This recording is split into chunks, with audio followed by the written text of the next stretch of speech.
Just when you thought it was safe to go, never mind, you know where this is going. Let's get into it.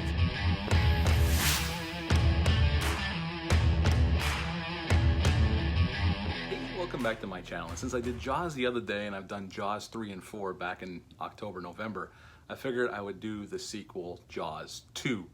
Now, Jaws 2 came out 3 years after the original Jaws. Steven Spielberg, they wanted Steven Spielberg and Richard Dreyfuss back for this film. They were busy on a little film called Close Encounters of the Third Kind, but actually Steven Spielberg has said over the years he didn't want to come back for the sequel because he had such a horrible time at sea on the first film. So he wasn't going to come back. Now, there was several different scripts for this film. There's some interesting tidbits about where this movie could have gone, but they went the more conventional route. Actually, this movie is almost like a slasher film with a shark. We'll get into it a little bit. They brought on to direct this film Jano Schwark. Now, this gentleman went on to direct Santa Claus, the movie in the 80s, and he did Supergirl. Supergirl's a terrible film. I don't know what else he directed, but I know these three films are three films that he directed. Now, they did get Roy Scheider to come back. He did not want nothing to do with this film, but he had a contract at Universal, and they made him a deal that if he did this film, that some other things in his contract, he'd be good then. So he decided to do it begrudgingly. He was not happy to be there at all. Matter of fact, him and the director got physical with each other on at least one occasion during shooting. We also got Lorraine Gary back as Mrs. Brody, Murray Hamilton back as the mayor, and Keith Gordon makes an appearance as one of the kids in this film. And Keith Gordon, we all know, was in John Carpenter's Christine, and he's excellent in Christine. And he's fine here as one of the teenagers. Nothing special, but he's not asked to do anything special. So anyway, this film picks up. They don't really say how many years later.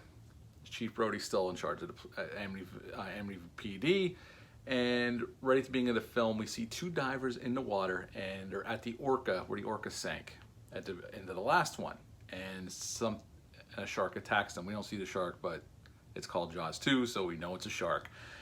And after this, the town doesn't know anything's going on yet, and then another attack happens, and this one, I gotta mention this scene. This girl is driving a speedboat, and there's a girl at the back skiing. And they're going along the shoreline. And the shark gets the girl on the skis, and the girl on the boat didn't see it, so she turns around and goes back to see where her friend is. The shark smacks into the boat, and the girl's screaming hysterically, and then the shark's there chomping at the boat, trying to get to this girl, and she picks up this can of gasoline. This scene is really oddly edited and shot. I don't know why it was shot this way. It looks dumb, but she's freaking out and she's dumping the gasoline all over her, and then she picks up a flare gun and shoots at the shark, sets the shark on fire, which gives us a cool scar for the rest of the film, but blows the boat up. And it's just oddly edited scene and oddly shot. I don't know why they decided to do it that way, but that scene comes off as corny now. When I was a kid, I thought it was cool as hell, and it's still nicely shot, the explosion in that, but leading up to it, that little action sequence, it just doesn't, something's off about that for sure. And then Brody is thinking there's a shark around because a killer whale washes up by the lighthouse, and he goes out there with a professional, and he's like, a shark could have done this, right? A great white. And the lady kind of blows him off. And this hints at where we go out in the fourth film, because he asked this expert, do you think it's possible if you kill one shark, another shark would take its place? And she just looks at him, she goes, Mr. Brody, sharks don't take things personally. And in the fourth one, Lorraine Gary's character, that's all she thinks, is the shark's out for revenge. And actually it was kind of part of the plot, which was dumb as hell. God, part 4 is a disaster. But anyway, so Brody's convinced it's a shark, and he goes to the mayor about this, and the mayor's blowing him off to leave it alone, leave it alone. And then finally there was a camera found at the site of the first guys that disappeared. And the photographer in town exposes the pictures, and Brody sees it, and he could tell it's a shark's eye to him because he saw one at the end of the first one. And he goes over, and they're having a meeting. This is after Brody kind of goes nuts on the town beach in the middle of the day with a packed beach. He thought it was a shark, and it wasn't. It was a school of bluefish that he shot into. And the mayor and the town council is already frustrated with Brody, and he goes in and shows them, and they don't see it and end up firing him. And then at the end of the film, his son and his littler son and his older son go out with their friends day sailing, and the shark goes after him, and then he has to save the day. So Jaws 2, I glossed over a lot of things, and I'll get back to the ending there for a second. But Jaws 2, when I was a kid, I loved this sequel. I almost loved it as much as the original film, which now seems absolutely insane. It's still an okay sequel. It's a decent sequel, but they turned the shark into a slasher. Like, he's almost like Jason Voorhees or Michael Myers. He just goes from one kill to the next, and he doesn't stop. He just keeps going, and he keeps killing people. And it's so weird how they just turned it like... But the thing of it is, all the adventure of the first one, all the fun and adventure of the first one is gone. They totally got rid of that. And it's more about this shark just hunting people down and killing them. And while that works to a point, and you can certainly have fun with the sequel, I watched it again last night, it's still an enjoyable sequel. There's just some things that bug me about it. That scene with the girl on the boat, no matter how cool the explosion looks, the leading up to it is poorly shot and weirdly edited, and it doesn't make much sense. And but it is cool the shark has a scar. It gives him a little bit of something to define the shark by.